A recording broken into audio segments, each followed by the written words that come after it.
ਆਪ ਲਿਓ ਤੁਮ ਕਥਾ ਸੁਧਾਰੀ। ਸਤਨਾਮ ਸ੍ਰੀ ਵਾਹਿਗੁਰੂ ਸਾਹਿਬ ਜੀ। ਪੱਗ ਸਰੋਜ ਸਭ ਗੁਰਨ ਕੇ, ਔਰ ਮਹਿ ਭਲੇ ਮਨਾਏ। ਦਵਾਦਸ਼ਮੀ ਅਪਰਾਸ ਕੋ, ਰਚੋ ਪਰਮੇਸ਼ਰ ਧਿਆਏ। ਵਾਹਿਗੁਰੂ ਜੀ ਕਾ ਖਾਲਸਾ, ਵਾਹਿਗੁਰੂ ਜੀ ਕੀ ਫਤਿਹ। ਪਰਮ ਸਨਮਾਨਯੋਗ ਗੁਰੂ ਕੀ ਸਾਜੀ ਨਵਾਜੀ ਹੋਈ ਗੁਰੂ ਖਾਲਸਾ ਸਾਧ ਸੰਗਤ ਜੀ, ਆਪ ਜੀ ਅਤਿਅੰਤ ਵਡਭਾਗੇ ਹੋ ਜੋ ਗੁਰੂ ਸਾਹਿਬ ਜੀ ਦੀ ਪਵਿੱਤਰ ਪਾਵਨ ਹਜ਼ੂਰੀ 'ਚ ਹਾਜ਼ਰੀਆਂ ਭਰ ਕੇ ਆਪਣੇ ਜੀਵਨ ਦੀਆਂ ਕੀਮਤੀ ਘੜੀਆਂ ਸਫਲੀਆਂ ਕਰ ਰਹੇ ਹੋ। ਸਤਿਗੁਰੂ ਤੇਗ ਬਹਾਦਰ ਸੱਚੇ ਪਾਤਸ਼ਾਹ ਜੀ ਦਾ ਪਾਵਨ ਇਤਿਹਾਸ ਹਰ ਰੋਜ਼ ਬੜੇ ਪ੍ਰੇਮ ਨਾਲ ਸਰਵਣ ਕਰਦੇ ਹੋ। ਆਓ ਹੁਣ ਮਨ ਬਿਰਤੀਆਂ ਸਤਿਗੁਰੂ ਜੀ ਦੇ ਪਾਵਨ ਚਰਨਾਂ 'ਚ ਇਕਾਗਰ ਕਰੀਏ। ਸਤਿਗੁਰੂ ਮਹਾਰਾਜ ਦੀ ਅਪਾਰ ਬਖਸ਼ਿਸ਼ ਨਾਲ ਸ੍ਰੀ ਗੁਰ ਪ੍ਰਤਾਪ ਸੂਰਜ ਗ੍ਰੰਥ ਦੀਆਂ 11 ਰਾਸਾਂ ਸੰਪੂਰਨ ਹੋਈਆਂ ਹਨ। ਅੱਜ 12ਵੀਂ ਰਾਸ ਵਿੱਚ ਗੁਰੂ ਤੇਗ ਬਹਾਦਰ ਸਾਹਿਬ ਜੀ ਦਾ ਇਤਿਹਾਸ ਫਿਰ ਆਰੰਭ ਹੁੰਦਾ ਹੈ। ਪ੍ਰੇਮ ਨਾਲ 9ਵੇਂ ਪਾਤਸ਼ਾਹ ਦੇ ਚਰਨ ਹਿਰਦੇ 'ਚ ਵਸਾ ਕੇ ਆਖੀਏ ਸਤਨਾਮ ਸ੍ਰੀ ਵਾਹਿਗੁਰੂ ਸਾਹਿਬ ਜੀ। ਸਤਨਾਮ ਸ੍ਰੀ ਵਾਹਿਗੁਰੂ ਸਾਹਿਬ ਜੀ। ਪੱਗ ਸਰੋਜ ਸਭ ਗੁਰਨ ਕੇ, ਸਾਰੇ ਗੁਰੂ ਪਾਤਸ਼ਾਹਾਂ ਦੇ ਪਵਿੱਤਰ ਪਾਵਨ ਚਰਨ ਕਮਲਾਂ ਨੂੰ ਧਿਆ ਕੇ, ਔਰ ਮਹਿ ਭਲੇ ਮਨਾਏ। ਆਪਣੇ ਮਨ ਵਿੱਚ ਗੁਰੂ ਚਰਨਾਂ ਦਾ ਧਿਆਨ ਧਰ ਕੇ ਸਤਿਗੁਰਾਂ ਦੇ ਚਰਨਾਂ ਨੂੰ ਮਨਾ ਕੇ। ਦਵਾਦਸ਼ਮੀ ਅਬਰਾਸ ਕੋ, ਭਾਈ ਸੰਤੋਖ ਸਿੰਘ ਜੀ ਕਵੀ ਰਾਜ ਕਹਿੰਦੇ ਗੁਰ ਪ੍ਰਤਾਪ ਸੂਰਜ ਗ੍ਰੰਥ ਦੀ 12ਵੀਂ ਰਾਸ ਨੂੰ ਰਚੋ ਪਰਮੇਸ਼ਰ ਧਿਆਏ। ਪਰਮੇਸ਼ਰ ਨੂੰ ਧਿਆ ਕੇ ਮੈਂ ਆਰੰਭ ਕਰਦਾ ਹਾਂ। ਭਾਈ ਸਾਹਿਬ ਨੇ ਸ੍ਰੀ ਗੁਰ ਪ੍ਰਤਾਪ ਸੂਰਜ ਗ੍ਰੰਥ ਦਾ ਸੂਰਜ ਦੇ ਰੂਪਕ ਅਨੁਸਾਰ ਇਹ ਬਹੁਤ ਸੁੰਦਰ ਤਰੀਕਾ ਤਿਆਰ ਕੀਤਾ ਹੈ। ਕਵੀ ਜੀ ਨੇ ਇਹ ਗ੍ਰੰਥ ਜਿਵੇਂ ਸੂਰਜ 12 ਰਾਸਾਂ ਵਿੱਚੋਂ 6 ਰੁੱਤਾਂ ਵਿੱਚੋਂ ਅਤੇ 2 ਐਨਾਂ ਵਿੱਚੋਂ ਗੁਜ਼ਰਦਾ ਹੈ, ਸੋ 12 ਰਾਸਾਂ ਵਿੱਚ ਵੀ ਇਹ ਗ੍ਰੰਥ ਲਿਖਿਆ ਹੈ। ਫਿਰ ਅੱਗੇ 6 ਰੁੱਤਾਂ ਲਿਖੀਆਂ ਹਨ, ਉਸ ਤੋਂ ਬਾਅਦ 2 ਐਨ ਉਤਰਾਇਣ ਅਤੇ ਦਖਣੈਣ ਦੇ ਲਿਖੇ ਹਨ। ਸੋ ਕਵੀ ਰਾਜ ਭਾਈ ਸੰਤੋਖ ਸਿੰਘ ਜੀ ਅੱਜ 12ਵੀਂ ਰਾਸ ਗੁਰੂ ਚਰਨਾਂ ਦਾ ਧਿਆਨ ਧਰ ਕੇ ਆਰੰਭ ਕਰਦੇ ਹਨ। ਦੋਹਰਾ ਕਿਤਕ ਦਿਵਸ ਬਸ ਕਰ ਗੁਰੂ, ਕੁਝ ਦਿਨ ਸੱਚੇ ਪਾਤਸ਼ਾਹ ਜੀ ਪਟਨੇ ਸ਼ਹਿਰ ਦੇ ਵਿੱਚ ਵਸ ਕੇ, ਪਟਨੇ ਨਗਰ ਮਜਾਰ, ਪਟਨੇ ਸਾਹਿਬ ਦੀ ਧਰਤੀ ਤੇ ਰਹਿ ਕੇ ਸੱਚੇ ਪਾਤਸ਼ਾਹ ਜੀ ਨੇ ਸੁਖ ਪਾਇਓ ਸ਼ਰਮ ਪਰ ਹਰਿਓ। ਸੁਖ ਪਾਇਆ ਹੈ ਤੇ ਆਪਣਾ ਜਿਹੜਾ ਰਸਤੇ ਦਾ ਇੰਨਾ ਲੰਮਾ ਥਕੇਵਾਂ ਸੀ ਉਹ ਦੂਰ ਕੀਤਾ ਹੈ। ਸਿੱਖਿਅਨ ਕਰਨ ਉਧਾਰ, ਸਤਿਗੁਰੂ ਜੀ ਆਪਣੇ ਸਿੱਖਾਂ ਦਾ ਉਧਾਰ ਕਰਨਾ ਲੋੜਦੇ ਹਨ, ਕਿਉਂਕਿ ਪਟਨੇ ਵਿੱਚ ਹਜ਼ਾਰਾਂ ਲੱਖਾਂ ਸੰਗਤਾਂ ਹਨ ਜਿਹੜੀਆਂ ਗੁਰੂ ਪਾਤਸ਼ਾਹ ਦੇ ਦਰਸ਼ਨਾਂ ਦੀਆਂ ਮੁਤਲਾਸੀ ਸਨ। ਉਹਨਾਂ ਨੂੰ ਖੁੱਲ੍ਹੇ ਦਰਸ਼ਨ ਦੀਦਾਰ ਬਖਸ਼ੇ ਹਨ। ਅਬ ਹੈ ਕਥਾ ਇੱਕ ਭੂਪ ਕੀ, ਹੁਣ ਇੱਕ ਰਾਜੇ ਦੀ ਕਥਾ ਦੱਸਣੀ ਜ਼ਰੂਰੀ ਹੈ, ਜਿਹਦੇ ਨਾਲ ਗੁਰੂ ਸਾਹਿਬ ਸੱਚੇ ਪਾਤਸ਼ਾਹ ਮਹਾਰਾਜ ਗੁਰੂ ਤੇਗ ਬਹਾਦਰ ਸਾਹਿਬ ਜੀ ਅਸਾਮ ਵੱਲ ਬੰਗਲਾਦੇਸ਼ ਵੱਲ ਜਾਣਗੇ। ਉਸ ਰਾਜੇ ਦਾ ਪੂਰਬਲਾ ਪ੍ਰਸੰਗ ਉਸ ਦੇ ਦਾਦੇ ਦਾ ਪ੍ਰਸੰਗ ਵੀ ਦੱਸਦੇ ਹਨ। ਉਚਿਤ ਕਹਿਣ ਕੇ ਜਾਨ, ਕਿਉਂਕਿ ਇੱਥੇ ਜਿਹੜੀ ਗੱਲ ਹੁਣ ਆਈ ਹੈ ਉਹ ਦੱਸਣੀ ਜ਼ਰੂਰੀ ਹੈ। ਕਈ ਪ੍ਰਸੰਗ ਹੁੰਦੇ ਹਨ ਜਿਨ੍ਹਾਂ ਦੀ ਲੜੀ ਨਾ ਜੁੜੇ ਤਾਂ ਪਤਾ ਨਹੀਂ ਲੱਗਦਾ ਕਿ ਗੁਰੂ ਤੇਗ ਬਹਾਦਰ ਸਾਹਿਬ ਜੀ ਅਸਾਮ ਵੱਲ ਕਿਉਂ ਗਏ ਸਨ। ਧੂਬੜੀ ਸਾਹਿਬ ਸਥਾਨ ਪ੍ਰਗਟ ਕੀਤਾ ਜਾ ਕੇ ਉੱਥੇ ਬੜੀ ਕਿਰਪਾ ਬਖਸ਼ਿਸ਼ ਵਰਸਾਈ ਹੈ। ਉਹ ਕਿਉਂ ਇੰਨੀ ਦੂਰ ਅਸਾਮ ਦੇ ਵਿੱਚ, ਪਟਨਾ ਜਿੰਨਾ ਪੰਜਾਬ ਤੋਂ ਦੂਰ ਹੈ, ਇਤਨਾ ਹੀ ਪਟਨੇ ਸਾਹਿਬ ਤੋਂ ਧੂਬੜੀ ਸਾਹਿਬ ਵਾਲਾ ਸਥਾਨ ਅੱਗੇ ਦੂਰ ਹੈ। ਓਨਾ ਹੀ ਟਾਈਮ ਟ੍ਰੇਨ ਵਿੱਚ ਪੰਜਾਬ ਤੋਂ ਲੱਗਦਾ ਹੈ ਪਟਨਾ ਸਾਹਿਬ ਜਾਣ ਦਾ, ਅਤੇ ਲਗਭਗ ਓਨਾ ਹੀ ਅੱਗੇ ਧੂਬੜੀ ਸਾਹਿਬ ਜਾਣ ਦਾ ਲੱਗਦਾ ਹੈ। ਉੱਧਰ ਮਹਾਰਾਜ ਕਿਉਂ ਗਏ ਸਨ ਪੂਰਬ ਦਿਸ਼ਾ ਵੱਲ, ਤਿਸ ਕੋ ਵਰਣਨ ਕਰਤ ਹੋ। ਕਵੀ ਜੀ ਕਹਿੰਦੇ ਉਹਦਾ ਵਰਣਨ ਕਰਾਂਗੇ ਹੁਣ। ਸੁਨਹੁ ਸੰਤ ਦੇ ਕਾਨ, ਇਹ ਸੰਤ ਜਨੋ ਕੰਨ ਦੇ ਕੇ ਗੁਰੂ ਸਾਹਿਬ ਜੀ ਦੀ ਪਾਵਨ ਕਥਾ ਸਰਵਣ ਕਰੋ। ਦੇਸ ਕਾਮਰੂ ਗੁਰ ਗਮਨ, ਗੁਰੂ ਮਹਾਰਾਜ ਸੱਚੇ ਪਾਤਸ਼ਾਹ ਜੀ ਨੇ ਧੰਨ ਸਾਹਿਬ ਸ੍ਰੀ ਗੁਰੂ ਤੇਗ ਬਹਾਦਰ ਸਾਹਿਬ ਜੀ ਨੇ ਕਾਮਰੂ ਦੇਸ਼ ਵੱਲ ਕਿਉਂ ਜਾਣਾ ਕੀਤਾ ਹੈ। ਕੀਨਸ ਜਿਸ ਕੇ ਸੰਗ, ਜਿਹੜੇ ਰਾਜੇ ਦੇ ਨਾਲ ਮਹਾਰਾਜ ਕਾਮਰੂ ਦੇਸ਼ ਨੂੰ, ਅਸਾਮ ਨੂੰ, ਧੂਬੜੀ ਸਾਹਿਬ ਨੂੰ ਗਏ ਹਨ ਉਹ ਵੀ ਦੱਸਾਂਗੇ। ਕਹੋ ਛੋਰ ਤੇ ਸੋ ਕਥਾ। ਉਹ ਸ਼ੁਰੂ ਤੋਂ ਲੈ ਕੇ ਸਾਰੀ ਕਥਾ ਵਿਸਥਾਰ ਦੇ ਨਾਲ ਦੱਸਣੀ ਜ਼ਰੂਰੀ ਹੈ। ਜਿਮ ਹਮ ਸੁਨਿਓ ਪ੍ਰਸੰਗ। ਕਵਿਰਾਜ ਭਾਈ ਸੰਤੋਖ ਸਿੰਘ ਸਾਹਿਬ ਜੀ ਲਿਖਦੇ ਹੈ, ਜੋ ਅਸੀਂ ਬਜ਼ੁਰਗਾਂ ਤੋਂ, ਵੱਡਿਆਂ ਪੁਰਾਤਨ ਗੁਰਸਿੱਖਾਂ ਤੋਂ ਸੁਣਿਆ ਹੈ, ਗੁਰੂ ਸਾਹਿਬ ਜੀ ਦੇ ਕਾਮਰੂ ਦੇਸ਼ ਜਾਣ ਦਾ ਕਾਰਨ ਕੀ ਸੀ, ਉਹ ਪ੍ਰਸੰਗ ਖਾਲਸੇ ਪੰਥ ਨੂੰ ਪ੍ਰਗਟ ਕਰਦੇ ਹਾਂ। ਚੌਪਈ ਦਿੱਲੀ ਮਹਿ ਅਕਬਰ ਤੁਰਕੇਸ਼। ਸਾਧ ਸੰਗਤ ਜੀ, ਇਹ ਗੁਰੂ ਤੇਗ ਬਹਾਦਰ ਸਾਹਿਬ ਜੀ ਦੇ ਅਵਤਾਰ ਤੋਂ ਵੀ ਲਗਭਗ 70-80 ਸਾਲ ਪਹਿਲੀ ਗੱਲ ਹੈ। ਹਿੰਦੁਸਤਾਨ ਦੇ ਵਿੱਚ ਅਕਬਰ ਬਾਦਸ਼ਾਹ ਦਾ ਰਾਜ ਸ਼ੁਰੂ ਹੋਇਆ ਸੀ। ਸੋ ਅਕਬਰ ਬਾਦਸ਼ਾਹ ਜਿਹੜਾ ਬਾਬਰ ਦਾ ਪੋਤਾ ਸੀ ਔਰ ਔਰੰਗਜ਼ੇਬ ਦਾ ਪੜਦਾਦਾ ਸੀ, ਇਹ ਮੁਗਲਿਆ ਖਾਨਦਾਨ ਦਾ ਤੀਸਰਾ ਬਾਦਸ਼ਾਹ ਸੀ। ਕਰਤ ਰਾਜ ਲੈ ਦੇਸ਼ ਅਸ਼ੇਸ਼। ਇਹ ਮੁਗਲ ਬਾਦਸ਼ਾਹ, ਮੁਸਲਮਾਨ ਬਾਦਸ਼ਾਹ ਹਿੰਦੁਸਤਾਨ ਦਾ ਬਾਦਸ਼ਾਹ ਬਣਿਆ। ਇਹਨੇ ਆਪਣੀ ਨੀਤੀ ਦੇ ਨਾਲ ਹਿੰਦੁਸਤਾਨ ਤੇ ਰਾਜ ਕੀਤਾ ਹੈ। ਜਹਾਂ ਮਵਾਸ ਹੋਏ ਕੋ ਜਾਈ। ਜਿੱਥੇ ਕੋਈ ਇਹਦੇ ਦੁਆਕੀ ਹੋ ਜਾਂਦਾ ਸੀ, ਭਾਵ ਸਰਕਾਰ ਦੀ ਈਨ ਨਹੀਂ ਸੀ ਮੰਨਦਾ, ਕੋਈ ਬਾਗੀ ਹੁੰਦਾ ਸੀ, ਤਹ ਬੜ ਸੈਨਾ ਦੇਤ ਪਠਾਈ। ਅਕਬਰ ਆਪਣੇ ਬਾਗੀਆਂ ਨੂੰ ਕੁਚਲਣ ਵਾਸਤੇ ਬੜੀ ਭਾਰੀ ਫੌਜ ਭੇਜ ਦਿੰਦਾ ਸੀ। ਕਰ ਸੰਗਰਾਮ ਵਿਜੈ ਕੋ ਪਾਏ। ਔਰ ਫੌਜਾਂ ਬੜੀਆਂ ਤਗੜੀਆਂ ਸਨ ਅਕਬਰ ਦੇ ਕੋਲ। ਤੋਪਖਾਨਾ ਬੜਾ ਜੰਗੀ ਸੀ। ਬੈਰਮ ਖਾਂ ਵਰਗੇ ਜਰਨੈਲ ਸਨ ਉਹਦੇ ਕੋਲ। ਬੀਰਬਲ ਵਰਗੇ ਮੰਤਰੀ ਸਨ। ਇਸ ਕਰਕੇ ਯੁੱਧ ਨੀਤੀ ਦੇ ਨਾਲ ਉਹ ਦੁਸ਼ਮਣਾਂ ਤੇ ਫਤਿਹ ਪਾ ਲੈਂਦਾ ਸੀ। ਬਸੀ ਕਰੇ ਸਭ ਦੇਸ਼ਨ ਰਾਏ। ਉਹਨੇ ਸਾਰੇ ਦੇਸ਼ਾਂ ਪ੍ਰਦੇਸ਼ਾਂ ਦੇ ਰਾਜੇ ਆਪਣੇ ਅਧੀਨ ਕਰ ਲਏ ਸਨ। ਜਿਹੜੇ ਕਿਸੇ ਦੀ ਵੀ ਈਨ ਨਹੀਂ ਸੀ ਮੰਨਦੇ, ਰਾਜਪੂਤ ਰਾਜੇ, ਉਹਨਾਂ ਨਾਲ ਵੀ ਉਸਨੇ ਬੜੀ ਲੰਮੀ ਟੱਕਰ ਲਈ ਸੀ। ਇੱਕ ਮਹਾਰਾਣਾ ਪ੍ਰਤਾਪ ਸਿੰਘ ਜੀ ਨੂੰ ਛੱਡ ਕੇ ਬਾਕੀ ਰਾਜਪੂਤ ਰਾਜਿਆਂ ਨੇ ਇਹਨਾਂ ਦੀ ਈਨ ਮੰਨ ਲਈ ਸੀ ਮੁਗਲਾਂ ਦੀ। ਸੋ ਐਸਾ ਇਹ ਬਲੀ ਪ੍ਰਤਾਪੀ ਬਾਦਸ਼ਾਹ ਹੋਇਆ ਹੈ ਅਕਬਰ। ਆਇਸ ਅਕਬਰ ਕੀ ਸਿਰ ਸਹਾ। ਸਾਰੇ ਅਕਬਰ ਦੀ ਆਗਿਆ ਸਿਰ ਮੱਥੇ ਤੇ ਮੰਨਦੇ ਸਨ। ਆਪਣੋ ਰਾਜ ਕਰਤ ਸੋ ਰਹਿ। ਔਰ ਅਕਬਰ ਸਾਰੇ ਹਿੰਦੁਸਤਾਨ ਤੇ ਪੂਰਬ ਤੋਂ ਲੈ ਕੇ ਪੱਛਮ ਤੱਕ, ਉੱਤਰ ਤੋਂ ਲੈ ਕੇ ਦੱਖਣ ਤੱਕ ਰਾਜ ਕਰਦਾ ਸੀ। ਨੀਤ ਵਿਸਾਲ ਨੀਤ ਉਰ ਧਾਰੈ। ਰਾਜਨੀਤੀ ਦਾ ਬੜਾ ਗਿਆਤਾ ਸੀ। ਨੀਤੀ ਤੋਂ ਕੰਮ ਲੈਂਦਾ ਸੀ, ਸਿੱਧੀ ਟੱਕਰ ਨਹੀਂ ਸੀ ਲੈਂਦਾ। ਅਕਬਰ ਬਾਦਸ਼ਾਹ ਜੇ ਲੋੜ ਪਵੇ ਰਿਸ਼ਤਾ ਨਾਤਾ ਜੋੜ ਕੇ ਵੀ ਆਪਣਾ ਕੰਮ ਕੱਢ ਲੈਂਦਾ ਸੀ, ਅਤੇ ਪਿਆਰ ਨਾਲ ਵੀ ਤੇ ਤਲਵਾਰ ਨਾਲ ਵੀ, ਹਰ ਤਰੀਕੇ ਨਾਲ ਆਪਣੀ ਰਾਜਨੀਤੀ ਚਲਾਉਂਦਾ ਸੀ। ਮਿੱਤਰ ਵਧਾਵਹਿ ਸ਼ਤਰ ਨਿਕਾਰੈ। ਇਹ ਆਪਣੇ ਮਿੱਤਰ ਵਧਾਉਂਦਾ ਸੀ, ਮਿੱਤਰਾਂ ਨਾਲ ਮਿੱਤਰਾਚਾਰੀ ਬਣਾ ਕੇ ਰੱਖਦਾ ਸੀ। ਰਾਜਪੂਤਾਂ ਨਾਲ ਇਸਨੇ ਰਿਸ਼ਤੇ ਜੋੜ ਲਏ ਸਨ।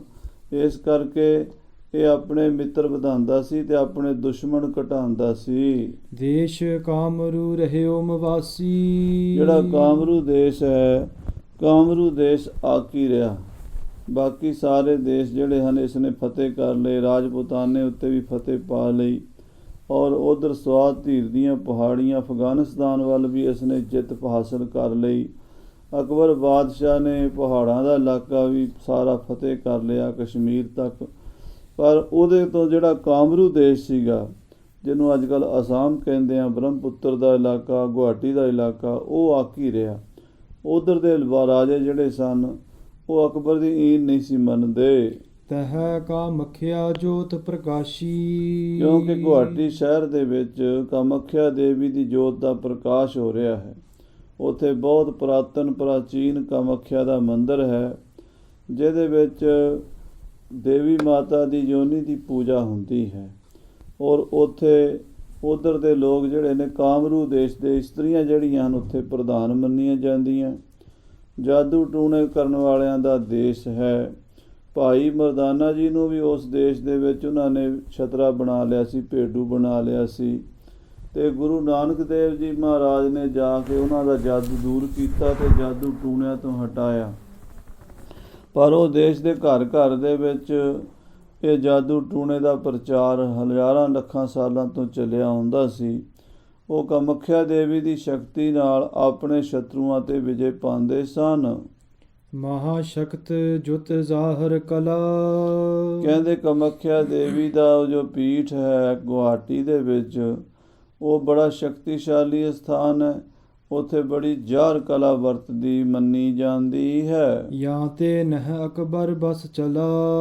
ਅਕਬਰ ਦਾ ਇਸ ਕਰਕੇ ਉਸ ਦੇਸ਼ ਤੇ ਵਸ ਨਹੀਂ ਸੀ ਚੱਲਦਾ, ਕਿਉਂਕਿ ਉੱਥੋਂ ਦੇ ਲੋਕ ਆਪਣੀ ਦੇਵੀ ਤੇ ਪੂਰਨ ਭਰੋਸਾ ਰੱਖਦੇ ਸਨ। ਤੇ ਸਾਧ ਸੰਗਤ ਜੀ, ਕੋਈ ਵੀ ਜਿਹੜਾ ਧਾਰਮਿਕ ਵਿਸ਼ਵਾਸ ਹੈ, ਇਹ ਹਰ ਇੱਕ ਜੰਗ ਦੇ ਵਿੱਚ ਸਾਨੂੰ ਫਤਿਹ ਦਿਵਾਉਂਦਾ ਹੈ। ਵਿਸ਼ਵਾਸ ਵਿੱਚ ਵਰਗੀ ਕੋਈ ਚੀਜ਼ ਨਹੀਂ ਹੈ। ਮਹਾਰਾਜ ਨੇ ਬਾਣੀ 'ਚ ਵੀ ਫਰਮਾਇਆ, ਜਾਂ ਕਿ ਮਨ ਵਿਸ਼ਵਾਸ ਪ੍ਰਭਾਇਆ, ਤਤ ਗਿਆਨ ਤਿਸ ਮਨ ਪ੍ਰਗਟਾਇਆ। ਬ੍ਰਹਮ ਗਿਆਨ ਦੀ ਪ੍ਰਾਪਤੀ ਵੀ ਵਿਸ਼ਵਾਸ ਨਾਲ ਹੁੰਦੀ ਹੈ, ਅਤੇ ਜੰਗ ਯੁੱਧ ਵੀ ਵਿਸ਼ਵਾਸ ਨਾਲ ਜਿੱਤੇ ਜਾਂਦੇ ਹਨ। ਸੋ ਉੱਥੋਂ ਦੇ ਲੋਕ ਦੇਵੀ ਚੰਡੀ ਉੱਤੇ, ਕਾਮੱਖਿਆ ਦੇਵੀ ਉੱਤੇ ਬਹੁਤ ਵਿਸ਼ਵਾਸ ਕਰਦੇ ਸਨ। ਆਪਣੇ ਜਾਦੂ ਟੂਣਿਆਂ ਉੱਤੇ ਵੀ ਪੂਰਾ ਭਰੋਸਾ ਰੱਖਦੇ ਸਨ। ਸੋ ਦੇਵੀ ਕੋ ਸ਼ਰਨ ਸਿਧਾਵੈ। ਜਦੋਂ ਅਕਬਰ ਹਮਲਾ ਕਰਦਾ ਸੀ ਤਾਂ ਉਹ ਸਾਰੇ ਦੇਵੀ ਦੀ ਸ਼ਰਨ ਪੈ ਜਾਂਦੇ ਸਨ। ਦੇਵੀ ਦੀ ਸ਼ਰਨ ਪੈ ਕੇ ਇੱਕ ਤਾਂ ਉਹਨਾਂ ਲੋਕਾਂ 'ਚ ਆਤਮਿਕ ਬਲ ਵੱਧ ਜਾਂਦਾ ਸੀ, ਏਕਤਾ ਦਾ ਬਲ ਵੱਧ ਜਾਂਦਾ ਸੀ। ਧਾਰਮਿਕ ਤੌਰ 'ਤੇ ਉਹ ਸਾਰੇ ਇੱਕ ਝੰਡੇ ਥੱਲੇ ਇਕੱਠੇ ਹੋ ਜਾਂਦੇ ਸਨ ਤੇ ਅਕਬਰ ਦੇ ਪੈਰ ਨਹੀਂ ਸਨ ਲੱਗਣ ਦਿੰਦੇ। ਤਬ ਸਹਾਇਤਾ ਕਰਹਿ ਬਿਸਾਲਾ। ਉਹਨਾਂ ਲੋਕਾਂ ਦਾ ਇਹ ਵਿਸ਼ਵਾਸ ਸੀ ਕਿ ਜਦੋਂ ਸਾਡੇ 'ਤੇ ਕੋਈ ਹਮਲਾ ਹੁੰਦਾ ਤਾਂ ਸਾਡੀ ਕਾਮੱਖਿਆ ਦੇਵੀ ਸਾਡੀ ਸਹਾਇਤਾ ਕਰਦੀ ਹੈ। ਲੱਖਾਂ ਲੋਕ ਕਾਮੱਖਿਆ ਦੇ ਮੰਦਰ ਜਾ ਕੇ ਪੂਜਾ ਕਰਿਆ ਕਰਦੇ ਸਨ। ਹਤ ਹੈ ਦੁਸ਼ਟ ਕੀ ਬਲ ਤਤਕਾਲਾ। ਕਹਿੰਦੇ ਬਲ ਦੇ ਨਾਲ ਆਪਣੇ ਦੁਸ਼ਮਣ ਦੀ ਫੌਜ ਨੂੰ ਉਹ ਭਾਜੜਾ ਪਾ ਦਿੰਦੇ ਸਨ। ਅਨੇਕ ਰੀਤ ਕੇ ਮੰਤਰ ਸੋ ਜਾਣਹਿ। ਕਾਮਰੂਪ ਦੇ ਲੋਕ ਜਿਹੜੇ ਹਨ, ਉੱਥੋਂ ਦੀਆਂ ਇਸਤਰੀਆਂ ਖਾਸ ਕਰਕੇ ਜਾਦੂਗਰਨੀਆਂ ਅਨੇਕਾਂ ਤਰ੍ਹਾਂ ਦੇ ਜਾਦੂ ਟੂਣੇ ਮੰਤਰ ਜੰਤਰ ਜਾਣਦੇ ਸਨ। ਤਿਨ ਤੇ ਸ਼ਤਰੁਨ ਗਨ ਕੋ ਹਾਨਹਿ। ਤੇ ਆਪਣੇ ਜਾਦੂਆਂ ਟੂਣਿਆਂ ਨਾਲ ਆਪਣੇ ਦੁਸ਼ਮਣਾਂ ਨੂੰ ਮਾਰ ਲੈਂਦੇ ਸਨ। ਅਕਬਰ ਚਿਤਵਤ ਤਿਹ ਸਰ ਕਰਬੇ। ਕਹਿੰਦੇ ਅਕਬਰ ਜਿਹੜਾ ਹੈ ਉਹ ਉਸ ਦੇਸ਼ ਨੂੰ ਫਤਿਹ ਕਰਨਾ ਚਾਹੁੰਦਾ ਸੀ। ਅਕਬਰ ਦਾ ਇਰਾਦਾ ਸੀ ਵੀ ਕਾਮਰੂਪ ਦੇਸ਼ ਨੂੰ ਮੈਂ ਆਪਣੇ ਅਧੀਨ ਕਰ ਲਵਾਂ। ਕਈ ਬਾਰ ਕਰ ਲਸ਼ਕਰ ਚਰਬੇ। ਅਕਬਰ ਨੇ ਕਈ ਵਾਰ ਕਾਮਰੂਪ ਦੇਸ਼ ਤੇ ਫੌਜਾਂ ਚੜਾਈਆਂ, ਆਪਣੇ ਲਸ਼ਕਰ ਭੇਜੇ ਸਨ। ਨਹੀਂ ਮਿਲਿਓ ਸੋ ਆਏ ਕਦਾਈ। ਪਰ ਕਾਮਰੂਪ ਦੇ ਲੋਕਾਂ ਨੇ ਤੇ ਕਾਮਰੂਪ ਦੇ ਰਾਜੇ ਨੇ ਅਕਬਰ ਦੀ ਕਦੀ ਈਨ ਮੰਨੀ ਨਹੀਂ। ਉਹ ਕਦੀ ਅਕਬਰ ਨੂੰ ਆ ਕੇ ਮਿਲਿਆ ਨਹੀਂ, ਬਲਕਿ ਹਰ ਵਾਰੀ ਉਸ ਦੀ ਫੌਜ ਨੂੰ ਮੁਕਾਬਲੇ 'ਚ ਹਰਾਂਦਾ ਰਿਹਾ ਹੈ। ਰਹੇ ਮਵਾਸੀ ਦੇਸ਼ ਸਦਾਈ। ਕਾਮਰੂਪ ਦੇਸ਼, ਢਾਕਾ ਦੇਸ਼, ਬੰਗਲਾਦੇਸ਼ ਸਾਰੇ ਜਿਹੜੇ ਹਨ ਉਹ ਇਸ ਤੋਂ ਆਕੀ ਰਹੇ ਹਨ। ਅਕਬਰ ਦੀ ਈਨ ਨਹੀਂ ਸਨ ਮੰਨਿਆ ਕਰਦੇ ਪੂਰਬ ਦੇ ਲੋਕ। ਮਾਨ ਸਿੰਘ ਰਾਜਾ ਬਲਵੰਡ। ਇੱਧਰੋਂ ਸਾਧ ਸੰਗਤ ਜੀ, ਰਾਜਪੂਤਾਨੇ ਦਾ ਇੱਕ ਰਾਜਾ ਸੀ ਜਿਸ ਦਾ ਨਾਮ ਰਾਜਾ ਮਾਨ ਸਿੰਘ ਸੀ। ਜੀਤੀ ਪਸ਼ਚਮ ਦਿਸ਼ਾ ਪ੍ਰਚੰਡ। ਉਹਨੇ ਆਪਣੇ ਬਲ ਨਾਲ ਪੱਛਮ ਵਾਲਾ ਪਾਸਾ ਫਤਿਹ ਕਰ ਲਿਆ। ਪੱਛਮ ਕਾਬਲ ਤੱਕ ਕਹਿੰਦੇ ਮਾਨ ਸਿੰਘ ਨੇ ਜਾ ਕੇ ਪਠਾਣਾਂ ਨੂੰ ਭਾਜੜਾਂ ਪਾ ਦਿੱਤੀਆਂ। ਉਹਨੇ ਕੰਧਾਰ ਤੇ, ਕਾਬਲ ਤੇ ਔਰ ਜਮਰੋਦ ਤੇ ਅਕਬਰ ਬਾਦਸ਼ਾਹ ਦਾ ਝੰਡਾ ਚਲਾ ਦਿੱਤਾ। ਮਹਾਮਲੇਸ਼ ਕਰੇ ਸਰ ਜਾਏ। ਜਿਹੜੇ ਬੜੇ ਮਲੇਸ਼, ਬੜੇ ਲੜਾਕੇ ਹਨ ਪਠਾਨ, ਜਿਹੜੇ ਅਫਗਾਨਿਸਤਾਨ ਦੇ ਹਨ, ਕਾਬਲੀ ਪਠਾਨ ਹਨ, ਉਹਨਾਂ ਨੂੰ ਵੀ ਫਤਿਹ ਕਰ ਲਿਆ ਜਾ ਕੇ। ਤਹਾਂ ਜੀਤ ਕੀ ਬੰਬ ਬਜਾਏ। ਰਾਜਾ ਮਾਨ ਸਿੰਘ ਨੇ ਜਿੱਤ ਦੇ ਨਗਾਰੇ ਵਜਾਤੇ ਕਾਬਲ ਕੰਧਾਰ ਵਿੱਚ ਜਾ ਕੇ। ਹਟ ਆਇਓ ਪੁਨ ਆਪਣੇ ਦੇਸ਼। ਫਿਰ ਰਾਜਾ ਮਾਨ ਸਿੰਘ ਜੋ ਅਕਬਰ ਬਾਦਸ਼ਾਹ ਦੀਆਂ ਫੌਜਾਂ ਦਾ ਵੱਡਾ ਜਰਨੈਲ ਸੀ, ਉਹ ਵਾਪਸ ਆਪਣੇ ਦੇਸ਼ ਨੂੰ ਪਰਤ ਆਇਆ। ਸ਼ੰਕਾ ਕਰਤ ਭਇਓ ਤੁਰਕੇਸ਼। ਜਦੋਂ ਮਾਨ ਸਿੰਘ ਪੱਛਮ ਨੂੰ ਫਤਿਹ ਕਰਕੇ ਆਇਆ ਤਾਂ ਅਕਬਰ ਬਾਦਸ਼ਾਹ ਦੇ ਮਨ ਵਿੱਚ ਬੇਈਮਾਨੀ ਆ ਗਈ, ਸ਼ੰਕਾ ਆ ਗਿਆ ਕਿ ਇਹ ਬੜਾ ਪ੍ਰਤਾਪੀ ਹੋ ਗਿਆ, ਇਹਨੇ ਬੜੇ ਬੜੇ ਦੁਸ਼ਮਣ ਫਤਿਹ ਕਰ ਲਏ ਨੇ, ਕਿਤੇ ਮੈਨੂੰ ਹੀ ਨਾ ਫਤਿਹ ਕਰ ਦੇਵੇ। ਕਿਤੇ ਤਾਕਤ ਰਾਜਨੀਤੀ 'ਚ ਕੋਈ ਕਿਸੇ ਦਾ ਮਿੱਤਰ ਨਹੀਂ ਹੁੰਦਾ, ਕੋਈ ਕਿਸੇ ਦਾ ਦੁਸ਼ਮਣ ਨਹੀਂ ਹੁੰਦਾ। ਰਾਜਨੀਤੀ ਦੇ ਵਿੱਚ ਬਸ ਆਪਣਾ ਆਪਣਾ, ਆਪਣੇ ਹੱਕਾਂ ਲਈ, ਆਪਣੀਆਂ ਸਵਾਰਥਾਂ ਲਈ ਲੋਕ ਸੋਚਦੇ ਹਨ। ਤੇ ਕਿਤੇ ਇਹ ਨਾ ਹੋਵੇ ਕਿ ਰਾਜਾ ਮਾਨ ਸਿੰਘ ਮੇਰੇ ਨਾਲ ਬੇਵਫਾਈ ਕਰ ਜਾਵੇ, ਮੇਰਾ ਰਾਜ ਭਾਗ ਖੋਹ ਲਵੇ, ਕੋਈ ਰਾਜ ਪਲਟਾ ਕਰ ਦੇਵੇ। ਅੱਜ ਇਹਦੇ ਕੋਲ ਤਾਕਤ ਜ਼ਿਆਦਾ ਆ ਗਈ ਹੈ।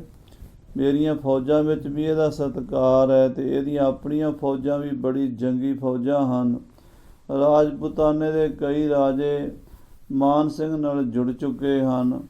ਕਿਤੇ ਇਹ ਰਾਜਪੂਤ ਇਕੱਠਾ ਹੋ ਕੇ ਸਾਰੇ ਮੇਰਾ ਤਖਤਾ ਨਾ ਪਲਟਾ ਦੇਣ। ਇਹ ਰਾਜਪੂਤ ਪ੍ਰਤਾਪੀ ਭਾਰੇ। ਇਹ ਰਾਜਪੂਤੀ ਬੜੇ ਪ੍ਰਤਾਪੀ ਹਨ, ਬੜੇ ਅਣਖੀ ਹਨ। ਰਾਜਾ ਪ੍ਰਤਾਪ ਸਿੰਘ ਜੀ ਤਾਂ ਜਿਹੜੇ ਮਹਾਰਾਜਾ ਚਿਤੌੜਗੜ੍ਹ ਦੇ ਰਾਜੇ ਸਨ, ਰਾਣਾ ਸਾਂਗਾ ਦੇ ਪੋਤਰੇ, ਉਦੈ ਸਿੰਘ ਦੇ ਪੁੱਤਰ, ਉਹ ਤਾਂ ਇਤਨੇ ਸੂਰਮੇ ਸਨ ਵੀ ਉਹਨਾਂ ਨੇ ਤਾਂ ਸਾਰੀ ਉਮਰ ਅਕਬਰ ਦੀ ਨਹੀਂ ਮੰਨੀ। ਜੰਗਾਂ 'ਚ ਜਿੱਤਦੇ ਵੀ ਰਹੇ, ਹਾਰਦੇ ਵੀ ਰਹੇ। ਹਲਦੀ ਘਾਟੀ ਵਰਗਾ ਕਹਿੰਦੇ ਯੁੱਧ ਨਹੀਂ ਹੋਇਆ ਕਿਤੇ, ਜਿਹੜਾ ਉੱਥੇ ਹਲਦੀ ਘਾਟੀ ਵਿੱਚ ਅਕਬਰ ਦੀਆਂ ਫੌਜਾਂ ਨਾਲ ਮਹਾਰਾਜਾ ਪ੍ਰਤਾਪ ਸਿੰਘ ਦਾ ਹੋਇਆ ਸੀ। ਸੋ ਮਹਾਰਾਣਾ ਪ੍ਰਤਾਪ ਸਿੰਘ ਜਿਨ੍ਹਾਂ ਨੇ ਕਦੀ ਨਹੀਂ ਮੰਨੀ, ਕਿਤੇ ਉਹੋ ਜਿਹੇ ਰਾਜੇ ਮਾਨ ਸਿੰਘ ਨੂੰ ਆਪਣਾ ਆਗੂ ਬਣਾ ਕੇ ਨਾਲ ਲਾ ਕੇ ਸਾਡਾ ਤਖਤਾ ਨਾ ਪਲਟਾ ਕਰ ਦੇਣ।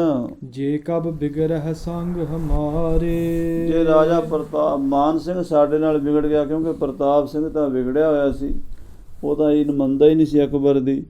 ਕਿਤੇ ਇਹ ਨਾ ਹੋਵੇ ਵੀ ਮਾਨ ਸਿੰਘ ਪ੍ਰਤਾਪ ਸਿੰਘ ਨਾਲ ਰਲ ਜਾਵੇ ਅਤੇ ਇਹ ਸਾਰੇ ਰਾਜਪੂਤ ਇਕੱਠੇ ਹੋ ਕੇ ਸਾਡਾ ਤਖਤਾ ਮੁਗਲਾਂ ਦਾ ਪਲਟਾ ਕਰ ਦੇਣ। ਰੌਰਾ ਪਤਸ਼ਾਹਤ ਮਹਿ ਪਾਵੈ। ਕਿਤੇ ਸਾਡੀ ਬਾਦਸ਼ਾਹੀ 'ਚ ਰੌਲਾ ਨਾ ਪਵਾ ਦੇਣ, ਫਤੂਰ ਨਾ, ਦੰਗਾ ਫਸਾਦ ਨਾ ਕਰਵਾ ਦੇਣ।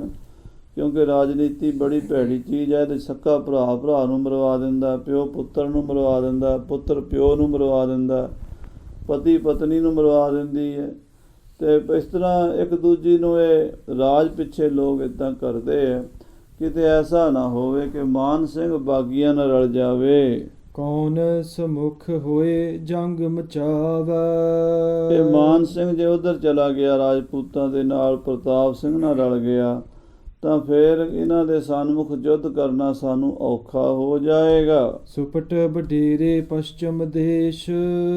ਦੇਖੋ ਨਾ, ਮਾਨ ਸਿੰਘ ਨੇ ਪੱਛਮ ਦੇ ਪਠਾਨ ਜਿਹੜੇ ਬੜੇ ਸੂਰਮੇ ਹਨ, ਬੜੇ ਲੜਾਕੇ ਹਨ, ਜਿਹੜੇ ਸਾਡੀ ਮੁਗਲਾਂ ਦੀ ਈਨ ਮੰਨ ਕੇ ਰਾਜੀ ਨਹੀਂ ਸਨ, ਉਹ ਰਾਜੇ ਮਾਨ ਸਿੰਘ ਨੇ ਝੁਕਾ ਲਏ ਹਨ। ਕਰੇ ਜੋਰ ਤੇ ਜ਼ੇਰ ਅਸ਼ੇਸ਼। ਜਿਹੜੇ ਕਾਬਲੀ ਪਠਾਨ ਹਨ, ਜਿਹੜੇ ਕਿਸੇ ਅੱਗੇ ਝੁਕਦੇ ਨਹੀਂ, ਕਿਸੇ ਦੀ ਈਨ ਨਹੀਂ ਮੰਨਦੇ, ਉਹਨਾਂ ਨੂੰ ਵੀ ਆਪਣੀ ਈਨ ਮਨਾ ਕੇ ਆਇਆ ਹੈ ਮਾਨ ਸਿੰਘ। ਜਾਂ ਤੇ ਇਸ ਹੈ ਮੁਹਿੰਮ ਪਠਾਵੈ।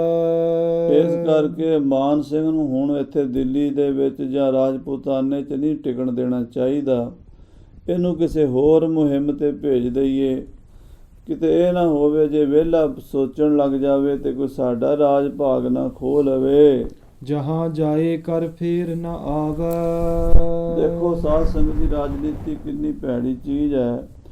ਅਕਬਰ ਬਾਦਸ਼ਾਹ ਨੂੰ ਲੋਕ ਬੜਾ ਸੋਹਣਾ ਚੰਗਾ ਸਮਝਦਾਰ ਮੰਨਦੇ ਹਨ ਵੀ ਉਹ ਬੜਾ ਨੀਤੀ ਨਿਪੁੰਨ ਸੀ, ਬੜਾ ਸੁਲ੍ਹਾਕੁੰਨ ਸੀ। ਪਰ ਕਪਟ ਉਹਦੇ ਮਨ ਵਿੱਚ ਵੀ ਆ ਗਿਆ।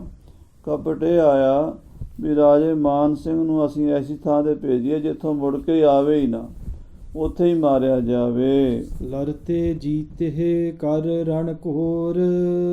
ਕਿਉਂਕਿ ਬੜਾ ਜੰਗੀ ਜਰਨੈਲ ਹੈ, ਇਹਨੇ ਯੁੱਧ ਕਰ ਕਰਕੇ ਦੁਸ਼ਮਣ ਬਹੁਤ ਜਿੱਤੇ ਹਨ। ਦੇਸ਼ ਕਾਮਰੂ ਮੰਤਰਨ ਜ਼ੋਰ। ਪਰ ਜੇ ਇਹਨੂੰ ਕਾਮਰੂ ਦੇਸ਼ ਭੇਜ ਦਈਏ ਅਸਾਮ ਦੇ ਵਿੱਚ, ਉੱਥੇ ਮੰਤਰਾਂ ਦਾ ਬੜਾ ਜਾਦੂ ਦਾ ਜ਼ੋਰ ਹੈ, ਮੰਤਰ ਬੜਾ ਉੱਥੇ ਚੱਲਦੇ ਹਨ। ਚਲ ਹੈ ਨਾ ਬਸ ਤਹ ਯੁੱਧ ਕਰਨ ਕੋ। ਉੱਥੇ ਯੁੱਧ ਕਰਨ ਦਾ ਬਲ ਨਹੀਂ ਚੱਲਦਾ, ਉੱਥੇ ਜਾਦੂ ਟੂਣਾ ਚੱਲਦਾ ਹੈ, ਧਾਗੇ ਤਵੀਤ ਚੱਲਦੇ ਹਨ। ਐਸੀਆਂ ਐਸੀਆਂ ਡੈਣਾ ਜਾਦੂ ਕਰਨੀਆਂ ਹਨ ਕਿ ਅਗਲੇ ਦਾ ਕਾਲਜਾ ਹੀ ਕੱਢ ਕੇ ਖਾ ਜਾਂਦੀਆਂ ਹਨ। ਮੰਤਰਨ ਸੰਗ ਸੁਪਾਏ ਮਰਨ ਕੋ। ਉਹ ਐਸੇ ਮੰਤਰ ਮਾਰਦੀਆਂ ਨੇ, ਐਸਾ ਵਸੀਕਰਨ, ਮੋਹਨ, ਤਾਪਨ, ਉਚਾਟਨ ਮੰਤਰ ਚਲਾਉਂਦੀਆਂ ਨੇ ਕਿ ਬੰਦਾ ਥੋੜ੍ਹੇ ਦਿਨਾਂ 'ਚ ਪਾਗਲ ਹੋ ਕੇ ਟੱਕਰਾਂ ਮਾਰ ਮਾਰ ਕੇ ਕੰਧਾਂ ਨਾਲ ਮਰ ਜਾਂਦਾ ਹੈ। ਜੇ ਨਾ ਮਰਹਿ ਲੈ ਵਿਜੈ ਉਪਾਏ। ਜੇ ਦੁਸ਼ਮਣ ਨੂੰ ਨਾ ਮਾਰ ਸਕਿਆ ਆਪ ਮਰ ਜਾਏਗਾ, ਜੇ ਦੁਸ਼ਮਣ ਨੂੰ ਮਾਰ ਕੇ ਆਇਆ ਤਾਂ ਵੀ ਸਾਡੀ ਜਿੱਤ ਹੋਵੇਗੀ। ਦੇਸ਼ਮ ਵਾਸੀ ਹਮ ਟਿਗ ਆਏ। ਰਾਜਾ ਮਾਨ ਸਿੰਘ ਜਾਏਗਾ, ਜੇ ਇਹ ਮਰ ਗਿਆ ਮਾਨ ਸਿੰਘ ਤਾਂ ਵੀ ਚੰਗਾ, ਕਿਉਂਕਿ ਘੱਟੋ ਘੱਟ ਸਾਡਾ ਕੋਈ ਬਰਾਬਰ ਦਾ ਕੋਈ ਸ਼ਰੀਕ ਤਾਂ ਨਹੀਂ ਹੋਵੇਗਾ ਹਿੰਦੁਸਤਾਨ ਦੇ ਵਿੱਚ। ਤੇ ਜੇ ਇਹਨੇ ਉਹਨਾਂ ਨੂੰ ਮਾਰ ਲਿਆ, ਭਾਵ ਕਾਮਰੂਪ ਦੇ ਰਾਜਿਆਂ ਨੂੰ ਆਪਣੇ ਅਧੀਨ ਕਰ ਲਿਆ, ਤਾਂ ਉਹ ਆਕੀ ਦੇਸ਼ ਜਿਹੜਾ ਹੈ ਉਹ ਸਾਡੇ ਅਧੀਨ ਹੋ ਜਾਏਗਾ। ਅਸ ਮਸਲਤ ਕਰ ਕੈ ਛਲ ਸਾਨੀ। ਇਸ ਤਰ੍ਹਾਂ ਛਲ ਕਪਟ ਵਾਲੀ ਸਲਾਹ ਕੀਤੀ ਹੈ, ਮਨ ਦੇ ਵਿੱਚ ਬੇਈਮਾਨੀ ਰੱਖ ਕੇ ਅਕਬਰ ਨੇ। ਨਿਰਪਤ ਹਕਾਰਿਓ ਬੜ ਅਬਮਾਨੀ। ਮਹਾਸੂਰਬੀਰ ਯੋਧੇ ਹੰਕਾਰੀ ਮਾਨ ਸਿੰਘ ਨੂੰ ਆਪਣੇ ਦਰਬਾਰ ਵਿੱਚ ਸੱਦਿਆ ਹੈ ਅਕਬਰ ਬਾਦਸ਼ਾਹ ਨੇ। ਦਿੱਲੀ ਮਹਿ ਪ੍ਰਵੇਸ਼ ਜਬ ਹੋਇਓ। ਰਾਜਾ ਮਾਨ ਸਿੰਘ ਜਦੋਂ ਦਿੱਲੀ ਸ਼ਹਿਰ ਵਿੱਚ ਪ੍ਰਵੇਸ਼ ਹੋਇਆ ਹੈ, ਰਾਜਪੂਤਾਨੇ ਤੋਂ ਚੱਲ ਕੇ ਆਇਆ ਹੈ। ਗੋਬਦ ਬ੍ਰਿੰਦ ਕਸਾਈ ਜੋਇਓ।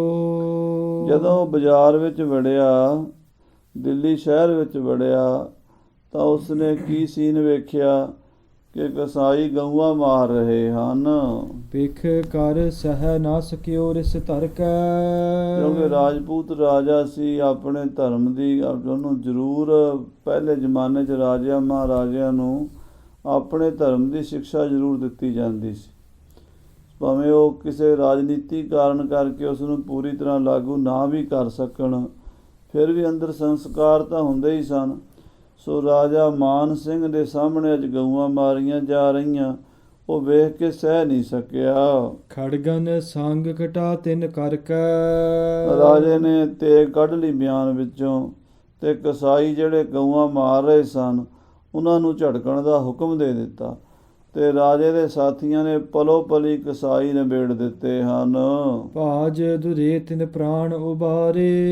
ਜਿਹੜੇ ਕਸਾਈ ਕਿਤੇ ਭੱਜ ਕੇ ਲੁਕ ਗਏ ਉਹ ਬਚ ਗਏ, ਬਾਕੀ ਸਭ ਤਲਵਾਰ ਦੀ ਧਾਰ ਪਾਰ ਲੰਘੇ ਹਨ। ਜੋ ਹੀਰੇ ਸੋ ਖੜਗ ਬਿਦਾਰੇ। ਜਿਹੜੇ ਵੀ ਵੇਖਦਾ ਹੈ ਰਾਜਾ ਮਾਨ ਸਿੰਘ ਤਲਵਾਰ ਨਾਲ ਝਟਕ ਦਿੰਦਾ ਹੈ। ਇਸ ਪ੍ਰਕਾਰ ਬਹੁ ਰੌਰ ਮਚਾਵਤ। ਇਸ ਪ੍ਰਕਾਰ ਬੜਾ ਰੌਲਾ ਮਚਿਆ ਹੈ। ਤੁਰ ਕੇਸ਼ੁਰ ਕੇ ਨਿਕਟ ਸਿਧਾਵਤ। ਤੇ ਉਹ ਰੌਲਾ ਪਾ ਕੇ ਲੜਾਈ ਕਰਕੇ ਉਹਨਾਂ ਕਸਾਈਆਂ ਨੂੰ ਮਾਰ ਕੇ ਤੇ ਰਾਜਾ ਮਾਨ ਸਿੰਘ ਦਿੱਲੀ ਸ਼ਹਿਰ ਦੇ ਅੰਦਰ ਵੜਿਆ ਤੇ ਬਾਦਸ਼ਾਹ ਅਕਬਰ ਦੇ ਕੋਲ ਪਹੁੰਚਿਆ ਹੈ। ਸੁਨੇ ਹਤੇ ਕੁਛ ਨਾਹੇ ਨਾ ਕਰਿਓ। ਕਹਿੰਦੇ ਜਦੋਂ ਰਾਜੇ ਮਾਨ ਸਿੰਘ ਦੀ ਇਹ ਗੱਲ ਅਕਬਰ ਨੂੰ ਪਤਾ ਲੱਗੀ ਵੀ ਰਾਜਾ ਮਾਨ ਸਿੰਘ ਸਾਡੇ ਬੜੇ ਬੰਦੇ ਮੁਸਲਮਾਨ ਰਸਤੇ 'ਚ ਮਾਰ ਕੇ ਆਇਆ ਹੈ, ਕਈ ਕਸਾਈਆਂ ਦਾ ਇਸਨੇ ਵੱਧ ਕੀਤਾ ਹੈ, ਅਕਬਰ ਨੇ ਸੁਣ ਲਿਆ, ਪਰ ਉਹਨੇ ਕੋਈ ਉਸ ਵੇਲੇ ਪ੍ਰਤੀਕਰਮ ਨਹੀਂ ਕੀਤਾ। ਮਾਨ ਸਿੰਘ ਨੂੰ ਕੋਈ ਝਿੜਕ ਨਹੀਂ ਮਾਰੀ, ਕੋਈ ਡਾਂਟ ਫਟਕਾਰ ਨਹੀਂ ਦਿੱਤੀ। ਤਉ ਦਾ ਬਹੁ ਦੁਖ ਸੋ ਦਹਿਓ। ਉੱਤੋਂ ਦੇ ਅਕਬਰ ਬਿਲਕੁਲ ਹੱਸ ਕੇ ਮਿਲਿਆ, ਪਰ ਮਨ ਦੇ ਵਿੱਚ ਗੁੱਸੇ ਦੇ ਨਾਲ ਲਾਲ ਪੀਲਾ ਹੋ ਗਿਆ। ਇਹ ਰਾਜਨੀਤੀ ਲੋਕਾਂ ਦੇ ਮਖੌਟੇ ਪਾਏ ਹੁੰਦੇ ਨੇ, ਆਪਣੇ ਦਿਲ ਦੀ ਗੱਲ ਜ਼ਾਹਰ ਨਹੀਂ ਹੋਣ ਦਿੰਦੇ। ਦਿਲ ਵਿੱਚ ਤਾਂ ਬੜਾ ਗੁੱਸਾ ਕੀਤਾ ਅਕਬਰ ਨੇ ਵੀ ਸਾਡੇ ਮੁਸਲਮਾਨ ਮਾਰ ਦਿੱਤੇ ਹੈ, ਕਸਾਈ ਮਾਰ ਦਿੱਤੇ ਹੈ, ਪਰ ਉੱਤੋਂ ਬੜਾ ਹੱਸ ਕੇ ਖੁਸ਼ ਹੋ ਕੇ ਰਾਜੇ ਮਾਨ ਸਿੰਘ ਦੇ ਨਾਲ ਬੋਲਿਆ ਹੈ। ਕਪਟ ਠਾਨ ਕੈ ਨਿਕਟ ਬਿਠਾਇਸ।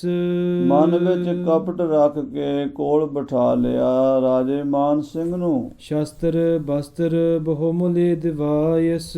ਆਪਣੇ ਖਜ਼ਾਨੇ ਵਿੱਚੋਂ ਬੜੀ ਕੀਮਤੀ ਬੇਸ਼ਕੀਮਤੀ ਤਲਵਾਰ ਕਢਾ ਕੇ, ਹੋਰ ਢਾਲ ਦੇ ਨਾਲ ਹੋਰ ਸ਼ਸਤਰ ਤੇ ਬਹੁਤ ਸਾਰੇ ਕੀਮਤੀ ਰਤਨ ਜਵਾਹਰਾਤ ਹੀਰੇ ਮੋਤੀ ਦਿੱਤੇ ਹਨ। ਸਭਾ ਲਗਾਏ ਸਕਲ ਉਮਰਾਵ। ਆਪਣੇ ਦਰਬਾਰ ਵਿੱਚ ਸਭਾ ਦੇ ਵਿੱਚ ਸਾਰੇ ਉਮਰਾਵਾਂ ਦੀ ਇੱਜ਼ਤ ਕੀਤੀ ਹੈ। ਰਾਜੇ ਅਪਰ ਬੁਲਾਏ ਬਿਠਾਵ। ਅਕਬਰ ਨੇ ਕਚਹਿਰੀ ਲਾ ਲਈ ਤੇ ਰਾਜਾ ਮਾਨ ਸਿੰਘ ਤੋਂ ਇਲਾਵਾ ਹੋਰ ਵੀ ਰਾਜੇ ਤੇ ਬਹੁਤ ਸਾਰੇ ਨਵਾਬ ਤੇ ਸੈਨਾਪਤੀ ਆਪਣੇ ਦਰਬਾਰ 'ਚ ਸੱਦ ਲਏ। ਉਹਨਾਂ ਦਾ ਖਾਸ ਦਰਬਾਰ ਸਜਿਆ, ਮੀਟਿੰਗ ਹੋਈ ਹੈ। ਪਰੀ ਕਚਹਿਰੀ ਮਹਿ ਸਨਮਾਨਾ। ਅਕਬਰ ਬਾਦਸ਼ਾਹ ਨੇ ਪੂਰੀ ਕਚਹਿਰੀ ਭਰ ਕੇ ਸਾਰੇ ਅਫਸਰ ਬੁਲਾ ਕੇ ਆਪਣੇ ਸਾਰੇ ਉਮਰਾਵਾਂ ਦੇ ਸਾਹਮਣੇ, ਵੱਡੇ ਵੱਡੇ ਅਫਸਰਾਂ ਦੇ ਸਾਹਮਣੇ ਰਾਜੇ ਮਾਨ ਸਿੰਘ ਦਾ ਸਨਮਾਨ ਕੀਤਾ, ਉਹਨੂੰ ਖਿਲਤ ਦਿੱਤਾ, ਸਰੋਪਾ ਦਿੱਤਾ ਹੈ। ਅਦਿਕ ਦਰਬ ਕੋ ਬਖਸ਼ਨ ਠਾਨਾ। ਤੇ ਬਹੁਤ ਸਾਰੀ ਮਾਇਆ ਵੀ ਰਾਜੇ ਮਾਨ ਸਿੰਘ ਨੂੰ ਦਿੱਤੀ ਹੈ। ਬੀੜਾ ਪਾਨਨ ਕੋ ਸ਼ੁਭ ਰੰਗੀ। ਤੇ ਪਾਨਾਂ ਦਾ ਬੀੜਾ ਰੱਖਿਆ ਹੈ ਦਰਬਾਰ ਦੇ ਵਿੱਚ। ਅਰ ਸ਼ਮਸ਼ੇਰ ਧਰੀ ਕਰ ਨੰਗੀ। ਤੇ ਤਲਵਾਰ ਵੀ ਨੰਗੀ ਕਰਕੇ ਮਿਆਨ ਚੋਂ ਕੱਢ ਕੇ ਰੱਖੀ ਹੈ ਬਾਹਰ। ਬੀਚ ਸਭਾ ਦੇਖੈ ਸਭ ਕੌਣ। ਸਾਰੀ ਕਚਹਿਰੀ ਭਰੀ ਹੋਈ ਹੈ, ਵੱਡੇ ਛੋਟੇ ਮੁਸਲਮਾਨ ਤੇ ਹਿੰਦੂ ਅਫਸਰ ਦੇਖ ਰਹੇ ਹਨ। ਗਹੀ ਨ ਕਿਨਹੂ ਠਾਨੀ ਮੌਨ। ਅਕਬਰ ਬਾਦਸ਼ਾਹ ਕਹਿੰਦਾ ਵੀ ਇਹ ਤਲਵਾਰ ਹੈ ਤੇ ਆਪਾਨਾਂ ਦਾ ਬੀੜਾ ਪਿਆ ਬਈ। ਉੱਠੋ ਕੋਈ ਸੂਰਮਾ ਤੁਹਾਡੇ ਚੋਂ ਯੋਧਾ, ਕੋਈ ਨਿਤਰੇ ਬਾਹਰ, ਜਿਹੜਾ ਕਾਮਰੂਪ ਦੇਸ਼ ਨੂੰ ਫਤਿਹ ਕਰਨ ਲਈ ਜਾਵੇ।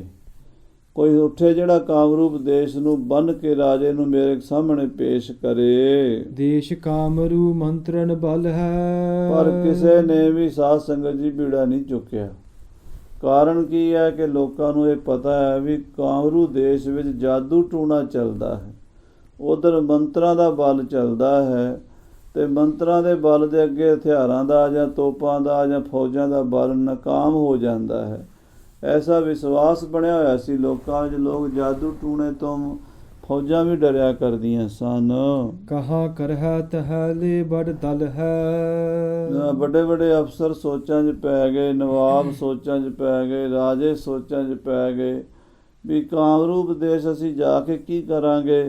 ਉੱਥੇ ਮੰਤਰ ਜਾਦੂ ਦੇ ਸਾਹਮਣੇ ਸਾਡਾ ਕੋਈ ਚਾਰਾ ਨਹੀਂ ਚੱਲੇਗਾ। ਮਾਨ ਸਿੰਘ ਨ੍ਰਿਪ ਹਿਰਦੇ ਵਿਚਾਰੀ। ਰਾਜੇ ਮਾਨ ਸਿੰਘ ਨੇ ਹੁਣ ਸੋਚਿਆ ਸਭ ਮਹਿ ਸਨਮਾਨਿਓ ਮੁਝ ਪਾਰੀ। ਕਿ ਬਾਦਸ਼ਾਹ ਨੇ ਐਡੀ ਵੱਡੀ ਕਚਹਿਰੀ 'ਚ ਮੇਰਾ ਸਨਮਾਨ ਕੀਤਾ ਹੈ। ਇਹ ਸ਼ਮਸ਼ੇਰ ਅਗਾਰੀ ਮੇਰੇ। ਇਹ ਜਿਹੜੀ ਤਲਵਾਰ ਨੰਗੀ ਰੱਖੀ ਹੈ ਤੇ ਪਾਨਾਂ ਦਾ ਬੀੜਾ ਰੱਖਿਆ, ਹੋਰ ਕਿਸੇ ਨੇ ਚੁੱਕਿਆ ਨਹੀਂ। ਇਹ ਕਿਸੇ ਵਾਸਤੇ ਰੱਖਿਆ ਹੀ ਨਹੀਂ ਇਸ ਅਕਬਰ ਨੇ।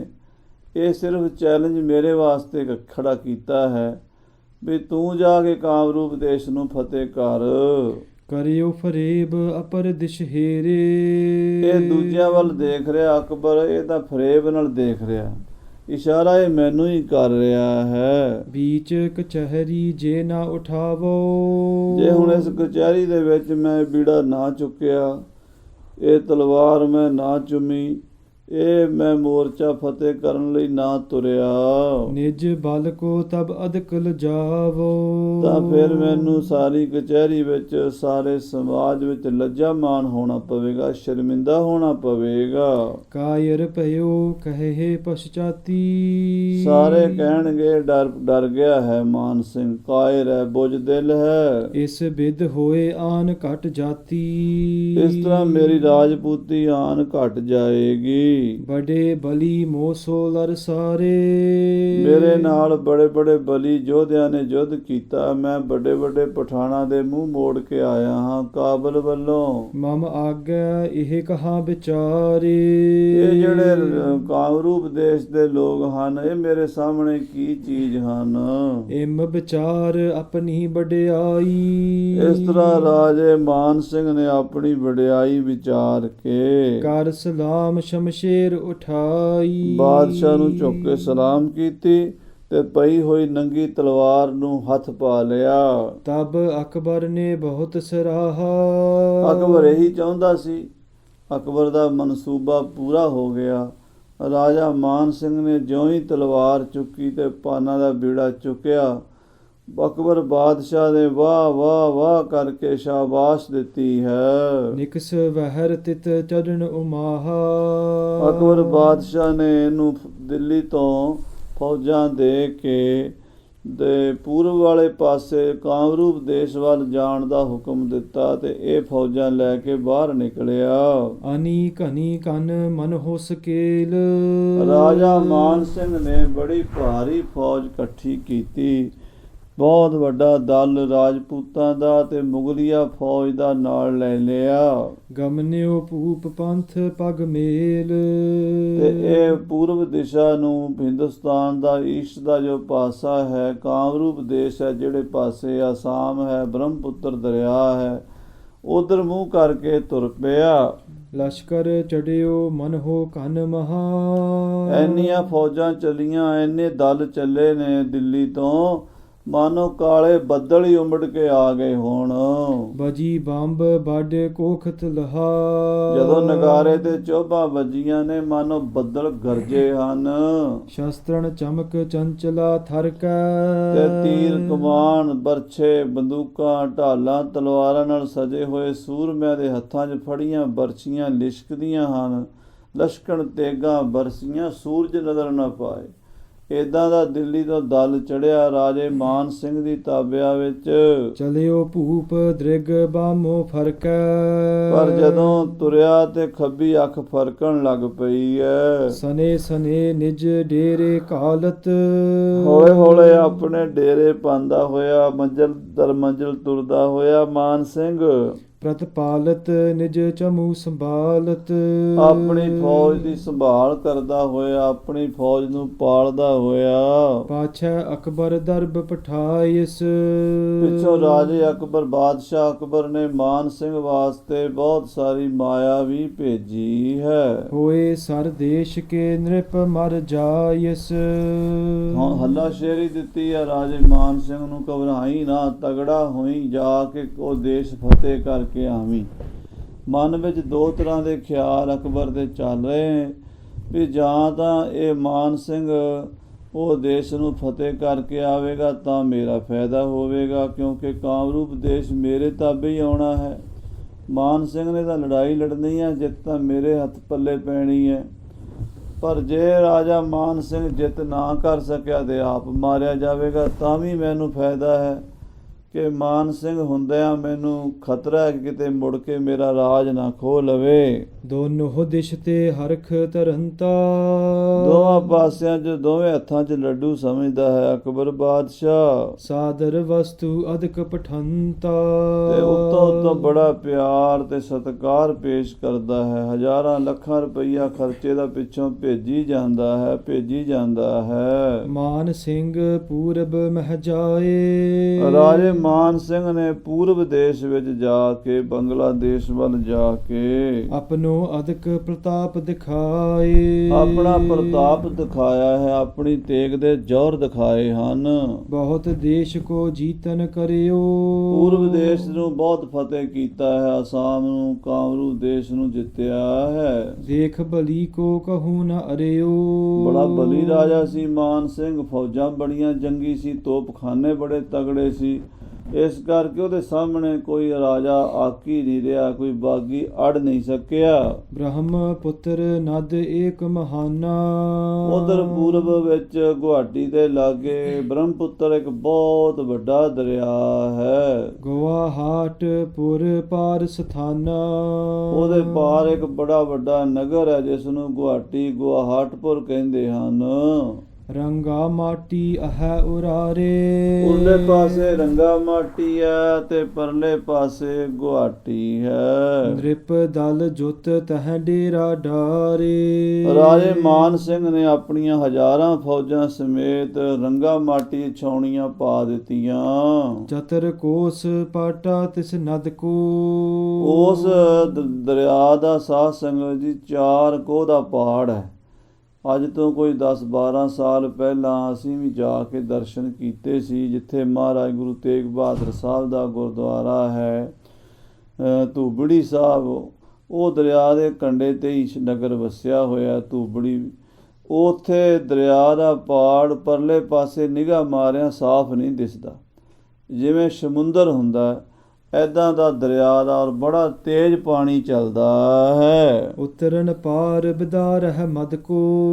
ਕਹਿੰਦੇ ਉਹ ਦਰਿਆ ਤੋਂ ਪਾਰ ਲੰਘਣਾ ਬੜਾ ਮੁਸ਼ਕਲ ਹੈ। ਜਿਹੜਾ ਕੋਈ ਕਵੇ ਨਾ ਵੀ ਮੈਂ ਦਰਿਆ ਬੜੀ ਛੇਤੀ ਨਾਲ ਪਾਰ ਕਰ ਜਾਂਦਾ, ਮੈਂ ਬੜੇ ਦਰਿਆ ਪਾਰ ਕੀਤੇ ਹੈ, ਉਹਦਾ ਹੰਕਾਰ ਉਸ ਦਰਿਆ ਦੇ ਕੰਢੇ ਜਾ ਕੇ ਲੈ ਜਾਂਦਾ ਹੈ, ਉਹਦਾ ਚਾਹ ਉਤਰ ਜਾਂਦਾ ਹੈ। ਉਹ ਦਰਿਆ ਪਾਰ ਕਰਨਾ ਬਹੁਤ ਔਖਾ ਹੈ। ਪਾਰ ਜਹਾਂ ਕਾਮਖਿਆ ਮੰਦਰ। ਤੇ ਪਰਲੇ ਪਾਸੇ ਜਿੱਥੇ ਕਾਮਖਿਆ ਦੇਵੀ ਦਾ ਮੰਦਰ ਹੈ। ਬਸ ਹੈ ਵਿਸਾਲ ਨਗਰ ਤਹ ਸੁੰਦਰ। ਉੱਥੇ ਗੁਹਾਟੀ ਨਗਰ ਬੜਾ ਵੱਡਾ ਨਗਰ, ਪ੍ਰਾਤਨ ਸੁੰਦਰ ਨਗਰ ਵਸਦਾ ਹੈ। ਤਿਸੀ ਦੇਸ਼ ਕੋ ਭੂਪਤ ਭਾਰੀ। ਉਸ ਗੁਹਾਟੀ ਦੇਸ਼ ਕਾਮਰੂਪ ਦੇਸ਼ ਦਾ ਹੀ ਰਾਜਾ ਹੈ ਇੱਕ।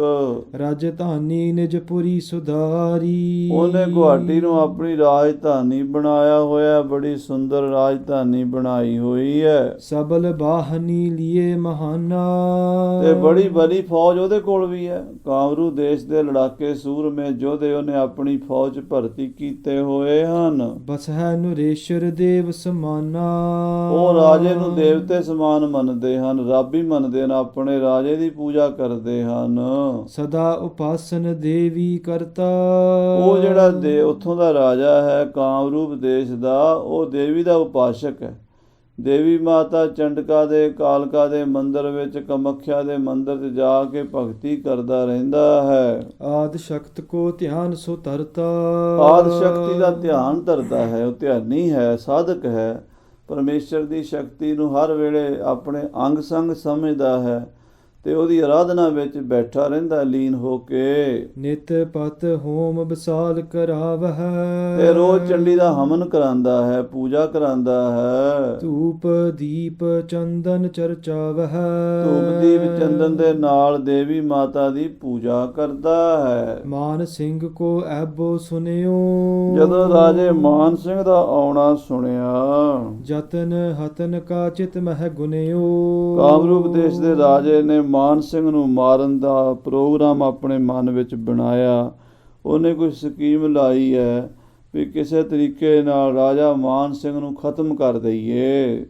ਮੰਤਰ ਪਾਠ ਕਰ ਬਲੀ ਸੁਦੈ ਕੈ। ਉਹਨੇ ਕਹਿੰਦੇ ਆ ਮੰਤਰਾਂ ਦੇ ਪਾਠ ਕੀਤੇ ਤੇ ਬੱਕਰਿਆਂ ਦੀਆਂ ਬਲੀਆਂ ਦਿੱਤੀਆਂ। ਸ਼ਕਤ ਚਲਾਈ ਮਨ ਰਿਸ ਕੈ ਕੈ। ਔਰ ਆਪਣੇ ਮੰਤਰਾਂ ਦੀ ਸ਼ਕਤੀ ਨਾਲ ਕੋਈ ਇਹੋ ਜਿਹੀ ਸ਼ਕਤੀ ਛੱਡੀ ਵੀ ਜਿਹਦੇ ਨਾਲ ਰਾਜਾ ਮਾਨ ਸਿੰਘ ਘਰ ਬੈਠਾ ਹੀ ਖਤਮ ਹੋ ਜਾਵੇ। ਜਿਸ ਛਿਨ ਹਤਨ ਹੇਤ ਸੋ ਆਈ। ਉਹ ਸ਼ਕਤੀ ਜਦੋਂ ਮਾਨ ਸਿੰਘ ਨੂੰ ਮਾਰਨ ਆਈ ਹੈ, ਮਾਨ ਸਿੰਘ ਬੈਠਿਓ ਸੁਚ ਥਾਈ। ਮਾਨ ਸਿੰਘ ਬੜੀ ਸੁੱਚੀ ਥਾਂ ਤੇ ਪੂਜਾ ਕਰਨ 'ਚ ਬੈਠਾ ਹੋਇਆ ਸੀ। ਪਾਠ ਚੰਡ ਕਾ ਕਰਤ ਕਰਾਵਤ।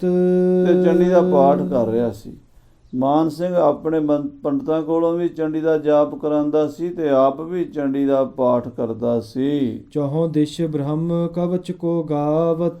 ਤੇ ਬ੍ਰਹਮ ਕਵਚ ਦਾ ਜਾਪ, ਉਹਦੇ ਜਿਹੜੇ ਮੰਤਰ ਸਨ, ਉਹ ਪੰਡਤ ਲੋਕ ਸਨ, ਉਹ ਵੀ ਬ੍ਰਹਮ ਕਵਚ ਦਾ ਪਾਠ ਕਰਦੇ ਸਨ। ਸੋ ਇਸ ਤਰ੍ਹਾਂ ਸਾਰੇ ਹੀ ਮਹਾਰਾਜ ਦਸਵੇਂ ਪਾਤਸ਼ਾਹ ਜੀ ਨੇ ਵੀ ਫਿਰ ਪੁਰਾਤਨ ਮਰਿਆਦਾ ਦੇ ਮੁਤਾਬਕ ਖਾਲਸੇ ਨੂੰ ਚੰਡੀ ਦਾ ਪਾਠ ਆਪ ਉਚਾਰਨ ਕਰਕੇ ਦਿੱਤਾ ਹੈ। ਜਿਹੜੇ ਪਹਿਲੇ ਲੋਕ ਸਨ ਉਹ ਚੰਡੀ ਦੀ ਮੂਰਤੀ ਬਣਾ ਕੇ ਪੂਜਾ ਕਰਦੇ ਸਨ, ਕਿਉਂਕਿ ਗੁਰੂ ਘਰ 'ਚ ਮੂਰਤੀ ਪੂਜਾ ਨਹੀਂ ਹੈ। ਮਹਾਰਾਜ ਨੇ ਸ਼ਬਦ ਨੂੰ, ਸ਼ਕਤੀ ਨੂੰ ਹੀ ਮੰਨਿਆ ਹੈ। ਪ੍ਰਥਮ ਭਗਉਤੀ ਸਿਮਰ ਕੈ ਗੁਰੂ ਨਾਨਕ ਲਈ ਧਿਆਏ। ਤੇ ਸ਼ਸਤਰਾਂ ਦੇ ਰੂਪ ਵਿੱਚ, ਸ੍ਰੀ ਸਾਹਿਬ ਦੇ ਰੂਪ ਵਿੱਚ ਉਹਦਾ ਸਾਕਾਰ ਰੂਪ ਮੰਨਿਆ ਹੈ। ਸੋ ਇਸ ਤਰ੍ਹਾਂ ਸਾਧ ਸੰਗਤ ਜੀ, ਖਾਲਸੇ ਪੰਥ ਵਿੱਚ ਵੀ ਚੰਡੀ ਦੀ ਮਰਿਆਦਾ ਹੈ, ਪਰੰਤੂ ਹਿੰਦੂਆਂ ਨਾਲੋਂ ਇੰਨਾ ਫਰਕ ਹੈ ਕਿ ਉਹ ਮੂਰਤੀ ਦੀ ਪੂਜਾ ਕਰਦੇ ਹਨ। ਖਾਲਸਾ ਤੇਗਾਂ ਦੀ, ਤਲਵਾਰਾਂ ਦੀ, ਨੇਜਿਆਂ ਦੀ, ਬਰਛਿਆਂ ਦੀ, ਬੰਦੂਕਾਂ ਦੀ, ਸ਼ਸਤਰਾਂ ਦੀ ਪੂਜਾ ਕਰਦਾ ਹੈ। ਇਹਨਾਂ ਨੂੰ ਹੀ ਆਪਣਾ ਅਸ ਕਿਰਪਾਨ ਖੰਡੋ ਖੜਗ ਤੁਪਕ ਤਬਰ ਅਰ ਤੀਰ ਸੈਫ ਸਰੋਹੀ ਸਹਿਤੀ ਜਹ ਹਮਾਰੇ ਪੀਰ। ਜਿੱਦਾਂ ਹਿੰਦੂ ਵੀ ਭਗਵਾਨ ਨੂੰ ਮੰਨਦੇ ਹਨ, ਪਰ ਉਹ ਮੂਰਤੀਆਂ ਬਣਾ ਕੇ ਅਵਤਾਰਾਂ ਦੀਆਂ ਮੰਨਦੇ, ਸ੍ਰੀ ਰਾਮ ਚੰਦਰ ਜੀ, ਕ੍ਰਿਸ਼ਨ ਜੀ ਆਦਿਕ। ਤੇ ਖਾਲਸਾ ਜਿਹੜਾ ਪਰਮੇਸ਼ਰ ਨੂੰ ਮੰਨਦਾ ਹੈ, ਉਹ ਨਿਰਗੁਣ ਸਰੂਪ, ਸ਼ਬਦ ਸਰੂਪ ਵਿੱਚ ਮੰਨਦਾ ਹੈ। ਧੰਨ ਸ੍ਰੀ ਗੁਰੂ ਗ੍ਰੰਥ ਸਾਹਿਬ ਜੀ ਨੂੰ ਮੱਥਾ ਟੇਕਦੇ ਹੈ ਤੇ ਗੁਰਬਾਣੀ ਦਾ ਸਤਿਕਾਰ ਕਰਦੇ ਹੈ। ਇਹ ਸਾਕਾਰ ਰੂਪ ਹੈ ਪਰਮੇਸ਼ਰ ਦਾ। ਤੇ ਜਦੋਂ ਕਿਸੇ ਦੀ ਸੁਰਤੀ ਨਿਰਾਕਾਰ ਵਿੱਚ ਚਲੀ ਜਾਏ, ਨਿਰੰਕਾਰ ਦੇ ਸਰੂਪ ਦੇ ਦਰਸ਼ਨ ਹੋ ਜਾਂਦੇ ਹੈ। ਸੋ ਉੱਥੇ ਰਾਜਾ ਮਾਨ ਸਿੰਘ ਚੰਡਕਾ ਦਾ ਪਾਠ ਕਰਦਾ ਸੀ। ਜਬ ਸੋ ਸ਼ਕਤ ਸੰਘਾਰਨ ਆਈ। ਜਦੋਂ ਰਾਜੇ ਮਾਨ ਸਿੰਘ ਨੂੰ ਮਾਰਨ ਵਾਸਤੇ ਕਾਮਰੂਪ ਤੋਂ ਸ਼ਕਤੀ ਆਈ ਹੈ, ਕਰ ਨ ਸਕੀ ਬਲ ਪਿਖ ਸਿਥਲਾਈ। ਉਹ ਕੋਈ ਬਲ ਕਰ ਨਹੀਂ ਸਕੀ, ਕੋਈ ਜ਼ੋਰ ਲਾ ਨਹੀਂ ਸਕੀ, ਬਲਕਿ ਕਮਜ਼ੋਰ ਪੈ ਗਈ ਹੈ ਉਹ ਸ਼ਕਤੀ। ਦੇ ਕਰ ਹਾਥ ਕਾਲਕਾ ਰਾਖਿਓ। ਕਾਲਕਾ ਨੇ ਹੱਥ ਦੇ ਕੇ ਰਾਜੇ ਮਾਨ ਸਿੰਘ ਨੂੰ ਬਚਾ ਲਿਆ। ਉਤੋ ਧਿਆਨ ਦੇਵੀ ਅਬ ਲਾਖਿਓ। ਕਿਉਂਕਿ ਰਾਜਾ ਮਾਨ ਸਿੰਘ ਵੀ ਦੇਵੀ ਦੇ ਧਿਆਨ ਵਿੱਚ, ਚੰਡੀ ਦੇ ਧਿਆਨ ਵਿੱਚ ਬੈਠਾ ਸੀ। ਬਲ ਦਲ ਕੋ ਕਰ ਕੈ ਨਿਰਪਮਾਨ। ਰਾਜੇ ਮਾਨ ਸਿੰਘ ਨੇ ਆਪਣੇ ਬਲ ਦਲ ਦੇ ਨਾਲ ਚਹਿਤ ਵਿਜੈ ਕਰਬੋ ਤਿਸ ਥਾਨ। ਉਸ ਦੇਸ਼ ਨੂੰ ਫਤਿਹ ਕਰਨ ਦੀ ਇੱਛਾ ਕੀਤੀ ਹੈ। ਹੈ। ਜਿਤ ਕਿਤ ਫੈਲ ਭਰੀ ਬੜ ਅਨੀ। ਰਾਜੇ ਮਾਨ ਸਿੰਘ ਦੀ ਫੌਜ ਦਰਿਆ ਬ੍ਰਹਮਪੁੱਤਰ ਦੇ ਕੰਢੇ ਤੇ ਦੂਰ ਦੂਰ ਤੱਕ ਫੈਲੀ ਹੋਈ ਸੀ। ਤਰਾਸਤ ਦੇਸ਼ ਦੇਖ ਕਰ ਕਨੀ। ਕਹਿੰਦੇ ਅੱਗੇ ਉਹਨਾਂ ਦੀ ਕਾਮਰੂਪ ਦੀ ਜਿਹੜੀ ਪਰਜਾ ਸੀ ਉਹ ਵੀ ਡਰੀ ਬੈਠੀ ਸੀ ਮਾਨ ਸਿੰਘ ਦਾ ਪ੍ਰਤਾਪ ਦੇਖ ਕੇ। ਨਿਜ ਲੋਕਨ ਪਹਿ ਜਾਨ ਬਿਸਾਲਾ। ਆਪਣੇ ਲੋਕਾਂ ਨੂੰ ਡਰਿਆ ਹੋਇਆ ਸਮਝ ਕੇ, ਆਪਣੇ ਲੋਕਾਂ ਨੂੰ ਭੈ ਭੀਤ ਹੋਇਆ ਜਾਣ ਕੇ। ਨੌਕਾ ਰਚੀ ਏਕ ਮਹਿਪਾਲਾ। ਕਾਮਰੂਪ ਦੇਸ਼ ਦੇ ਰਾਜੇ ਨੇ ਫਿਰ ਦੂਸਰਾ ਜਾਦੂ ਚਲਾਇਆ। ਉਹਨੇ ਇੱਕ ਬੜੀ ਵਿਚਿੱਤਰ ਕਿਸਮ ਦੀ ਕਿਸ਼ਤੀ ਬਣਾਈ ਹੈ। ਇੱਕ ਐਸੀ ਜਾਦੂ ਦੇ ਨਾਲ ਬੋਟ ਬਣਾਈ ਹੈ ਦਰਿਆ ਦੇ ਵਿੱਚ ਚੱਲਣ ਵਾਲੀ। ਤਿਸ ਪਰ ਪੁਤਲੀ ਰੁਚਰ ਬਣਾਈ। ਉਸ ਬੋਟ ਦੇ ਉੱਤੇ, ਉਸ ਕਿਸ਼ਤੀ ਦੇ ਉੱਤੇ ਬੜੀਆਂ ਸੋਹਣੀਆਂ ਸੁੰਦਰ ਪੁਤਲੀਆਂ ਬਣਾਈਆਂ ਹਨ। ਜਨ ਸਾਚੀ ਤ੍ਰਿਆ ਇਹਾ ਬਿਠਾਈ। ਏਦਾਂ ਲੱਗਦਾ ਸੀ ਵੀ ਕੋਈ ਬਹੁਤ ਹੀ ਸੋਹਣੀ ਸੁੰਦਰ ਇਸਤਰੀ, ਕੋਈ ਅਪਸਰਾ ਹੀ ਬੈਠੀ ਹੋਵੇ ਵਿੱਚ। ਏਦਾਂ ਦੀ ਪੁਤਲੀ ਤਿਆਰ ਕੀਤੀ ਆਪਣੇ ਜਾਦੂ ਦੇ ਬਲ ਨਾਲ। ਫੂਲ ਕਮਲ ਕੋ ਕਰਿਓ ਬਨਾਵਨ। ਤੇ ਕਮਲ ਦੇ ਫੁੱਲ ਤਿਆਰ ਕੀਤੇ ਆਪਣੇ ਜਾਦੂ ਦੇ ਨਾਲ ਹੀ। ਮਹਾ ਸੁਗੰਧਤ ਸੋ ਮਨ ਪਾਵਨ। ਉਹਨਾਂ ਵਿੱਚੋਂ ਬੜੀ ਸੋਹਣੀ ਸੁਗੰਧੀ ਖੁਸ਼ਬੂ ਆਉਂਦੀ ਹੈ, ਮਨ ਨੂੰ ਭਾਉਂਦੇ ਹਨ। ਐਸੇ ਸੁੰਦਰ ਫੁੱਲ ਵੀ ਆਪਣੀ ਮਾਇਆ ਨਾਲ ਕਾਮਰੂਪ ਦੇਸ਼ ਦੇ ਰਾਜੇ ਨੇ ਤਿਆਰ ਕੀਤੇ ਹਨ। ਅਬ ਮੰਤਰਤ ਕਰ ਸਰਬ ਪ੍ਰਕਾਰਾ।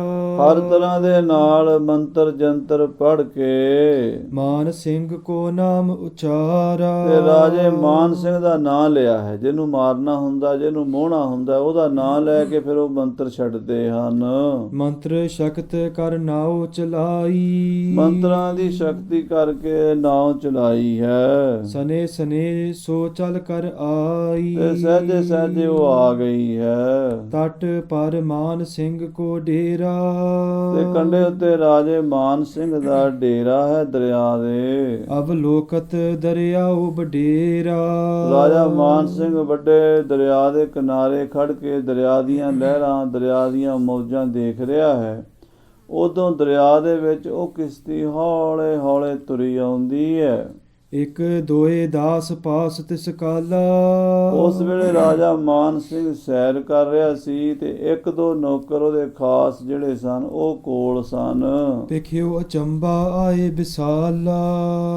ਕਹਿੰਦੇ ਰਾਜੇ ਮਾਨ ਸਿੰਘ ਦੀ ਨਿਗਾਹ ਪੈ ਗਈ ਉਹ ਕਿਸ਼ਤੀ ਤੇ। ਉਹਨੂੰ ਵੇਖ ਕੇ ਮਨ ਵਿੱਚ ਬੜਾ ਅਚੰਭਾ ਹੋਇਆ, ਬੜੀ ਹੈਰਾਨੀ ਹੋਈ ਮਾਨ ਸਿੰਘ ਦੇ। ਜਲ ਕੇ ਬੇਗ ਨਾ ਨੌਕਾ ਚਲੇ। ਸੋਚਦਾ ਪਾਣੀ ਤਾਂ ਬੜਾ ਤੇਜ਼ ਚੱਲ ਰਿਹਾ ਹੈ, ਪਾਣੀ ਦਾ ਬੜਾ ਰੋੜੂ ਪਾਣੀ ਹੈ, ਪਰ ਕਿਸ਼ਤੀ ਬੜੇ ਹੌਲੇ ਹੌਲੇ ਚੱਲ ਰਹੀ ਹੈ।